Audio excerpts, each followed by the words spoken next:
Hi everyone, welcome back to another episode of How to Log In.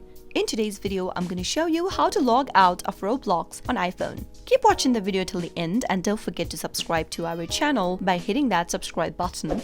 Also press the notification bell icon so that you'll never miss another upcoming updates from us. In order to log out of Roblox on iPhone, first, you'll need to be on the home page of Roblox. Once you're in order to find your log out button, you'll need to tap on the three buttons that is located at the bottom right hand corner, which will open up the More menu.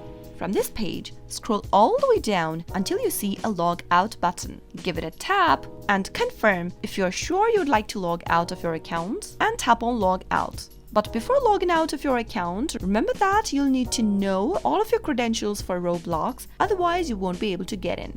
That is how you can easily log out of Roblox. In the future, if you wish to log in back again, you can tap the login button from the main homepage and enter your credentials to log in. I hope the tutorial was helpful. If it was, go ahead and give us a thumbs up. I'll be back soon with more tutorial videos like this. Thanks for watching.